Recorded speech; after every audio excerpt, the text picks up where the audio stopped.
बिस्मिल्लाहिर्रहमानिर्रहीम। अस्सलामुअलैकुम नाज़रीन,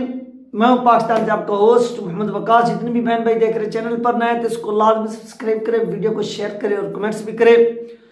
मैं अभी सोया हुआ था तो हैदराबाद से कुछ भाइयों ने मैसेज किए, वीडियोस भेजी कि वकास भाई इसके ऊपर जो है ना वो आप वीडियो बनाएं। तो मैंने कहा कि ठीक है, आपका मैसेज है तो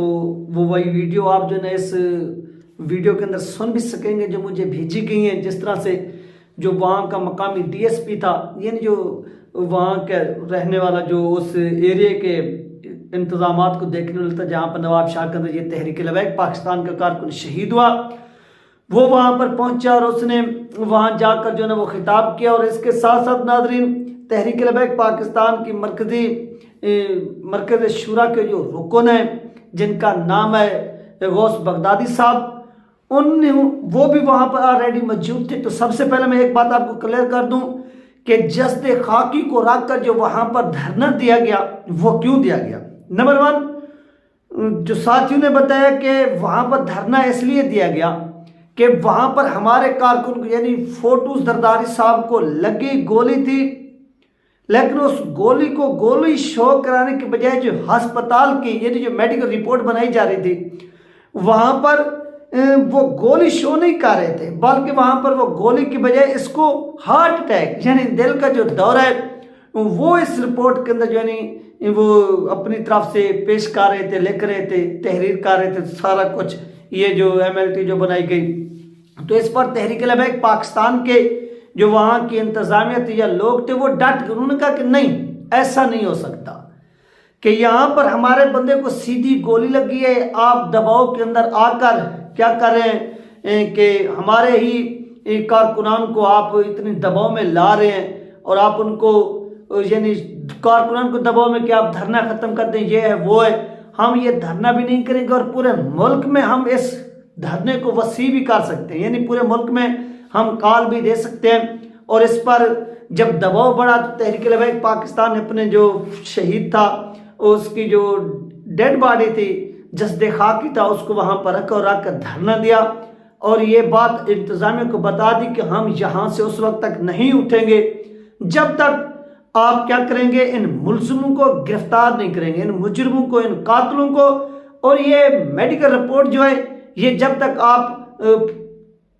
जो गोली लगी हुई है ये चीज़ शो नहीं करेंगे, जो 2 नंबर आप टेम्परिंग कर रहे हैं, ये टेम्परिंग किसी भी सूरज में नाकाबिल बर्दाश्त। तो मजीद क्या कुछ कहा गया DSP की जानिब से भी और अल्लामा गौस बगदादी साहब की जानिब से भी, तो आइए नाज़रीन सबसे पहले आप वो सुन लें, फिर इसके ऊपर बाद में बात करते हैं। अरेस्ट किया है बाकी 4 जवाबदार अॼु वधीक ज़ाहिर थिया आहिनि FIR में। इंशाअल्लाह ताला असां 3 ॾींहंनि में मुकमिल कोशिश कंदासूं त जीअं जवाबदार गिरफ़्तार थी सघनि इंशाअल्लाह ताला।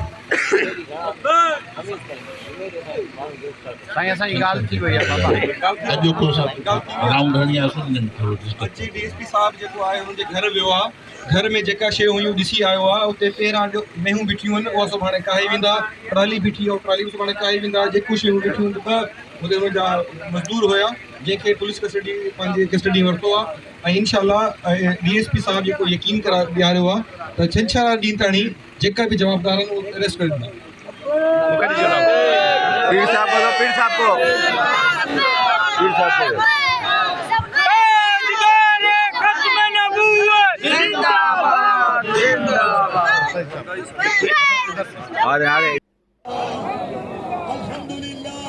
अल्हम्दुलिल्लाह अल्हम्दुलिल्लाह। इस गांव के बसने वाले, इस धरती के बसने वाले, इनके चेहरे अब खिले हुए होंगे और वो इस बात को जान चुके हैं अब जालिम कहीं छुप नहीं सकता, उसका गिरबान पकड़ा जाएगा इंशाअल्लाह। और अल्लाह ताला के फजल व एहसान से अभी आपने DSP साहब का ऐलान सुना था, माशाअल्लाह मैं इन्हें मुबारकबाद पेश करता हूँ। और इन्होंने जो आखिरी बात कही, कहा मैं अल्लाह का नाम लेता हूँ, मैं हक के रास्ते में आपके साथ खड़ा हूँ। लब्बैक लब्बैक लब्बैक या रसूल अल्लाह लब्बैक। तो नाज़रीन ये थी वो वीडियो जो आप लोगों के साथ शेयर की गई है, जिसमें आपने खुद सुना अल्लामा गौस बगदादी साहब की ज़बानी कि हमारे जो मुतालबात थे वो तस्लीम कर लिए गए और वो जो मेडिकल रिपोर्ट थी या FIR वगैरह वो उनके हाथ में थी और वो लहरा रहे थे अपने जो वहाँ पर बैठे हुए कारकुन थे जो सर्दी के अंदर बैठे हुए थे। आप सर्दी देखे और पीछे जब DSP साहब जो थे वो खिताब कर रहे थे तो आप लोगों ने देखा कि DSP साहब के पीछे तहरीक-ए-लबैक पाकिस्तान ने के कारकुनान ने आग जलाई हुई थी, यानी वहाँ पर वो आग भी सेक रहे थे। तो ये तमाम जो सीन था वो चल रहा था, लेकिन उनके जो जज्बे थे वो बुलंद थे। वो किसी भी सूरत अपने जो कारकुन का खून था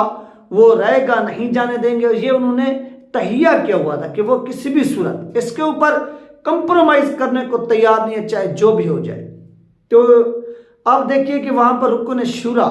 यानी जो तहरीक-ए-लबैक पाकिस्तान के अमीर अल्लामा सआद हुसैन रिजवी साहब और उनके बाद जो अहम तरीन ओहदा है यानी नैब अमीर के बाद फिर वो गौस बगदादी साहब के पास है, तो वो भी इस ठंडी रात के अंदर अपने कारकुनान के दरमियान मौजूद थे, जहाँ पर उनके शहीद की जस्ते खाकी था उस एम्बुलेंस के साथ वो मौजूद खड़े थे। ये नहीं है कि वो किसी बंद कमरे में गर्म कमरे में बैठे हुए हों और कारकुनान को कह रहे हूँ कि नहीं आपने इस जो है ना वो सड़क ऊपर बैठना है, आपने यहाँ पर धरना देना है और हमने सुकून के साथ जो है गर्म बिस्तरों में सोना है। उन्होंने कहा कि नहीं हम भी आपके साथ यहाँ पर खड़े रहेंगे और वो फिर वहाँ पर खड़े रहे। आखिरकार वो DSP ने भी ये बात की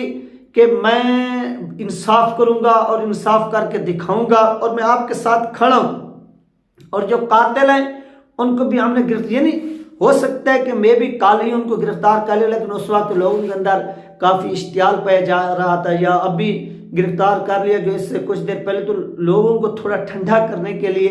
कि ये हौसला रखें, ऐसा ना हो कि वो कातिल इनके हत्थे चढ़ जाए तो फिर यहाँ पर जो है ना वो अदालत लग जाए, क्योंकि अदालतें इतनी मजबूत हैं पाकिस्तान की जो गरीबों को तो इंसाफ नहीं देती, लेकिन जो ठेंड होते हैं जो ताकतवर होते हैं उनको देते हैं। और दूसरी तरफ से अगर यही जरदारी साहब की हुकूमत आ गई जिस तरह से जरदारी के लोंडे लफाड़ों ने यह काम किया है और पाकिस्तान के मुनाफिक मीडिया ने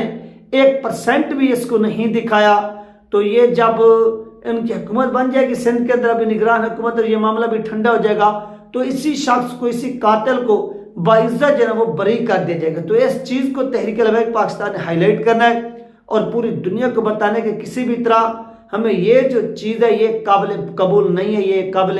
बर्दाश्त नहीं होगी, बल्कि हम अपने शहीद का, हम अपने शुहदा का, हम अपने ज़ख्मियों का हिसाब लेंगे और इनके खून का जो हिसाब है वो देना पड़ेगा। आप देखें नाज़रीन, वो चाहे मस्जिद रहमतुल्लिल आलमीन का सानिया हो और इसके साथ साथ धरना फैज़ाबाद हो और इसके साथ साथ जो कुछ इधर हैदराबाद के अंदर हुआ वो भी आपको मालूम है कि तहरीक-ए-लबैक पाकिस्तान के निहत्ते लोगों को शहीद किया गया, लेकिन इसके ऊपर कोई कार्रवाई नहीं की गई, बल्कि ऊपर से तहरीक-ए-लबैक पाकिस्तान के लोगों को दबाव में लाया गया,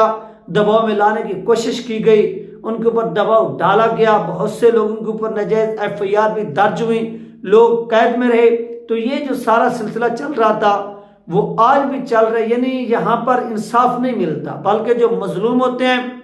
वही सजाएं भी काटते हैं, अदालतों के चक्कर भी लगाते हैं। यहाँ पर जो ताकतवर हैं उनको अदालतें सल्यूट भी करती हैं, बाइज्जत बरी भी करती हैं, प्रोटेक्शन भी देती हैं और उनको फॉरेन कंट्री भी भेजती हैं अपनी हिफाजत के दौरान।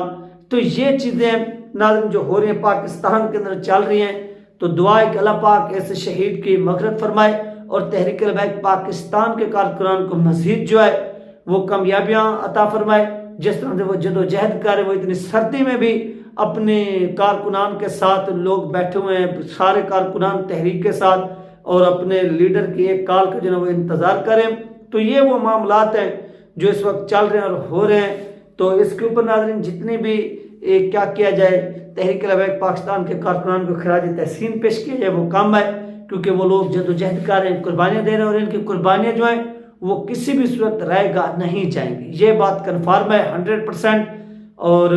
तहरीक-ए-लबैक पाकिस्तान को चाहिए कि वो इस मामले को मज़ीद जो है ना वो हाईलाइट करे, लोगों को बताएं कि ये हमारे साथ हो रहा है और हमारा जुर्म क्या है वो जुर्म भी बताएं और उनका जुर्म भी बताएं जो ये जुर्म कर चुके हैं। ये नाज़रीन अहम तरीन अपडेट थी जो आप लोगों के साथ शेयर की गई है। इस हवाले से जैसे मज़ीद अपडेट मिलेगी इंशाल्लाह वो भी आप लोगों के साथ शेयर कर दी जाएगी। तब तक अपना ख्याल रखिएगा और मुझे दुआ में याद रखिएगा। मिलते हैं नेक्स्ट वीडियो में। अल्लाह हाफिज़।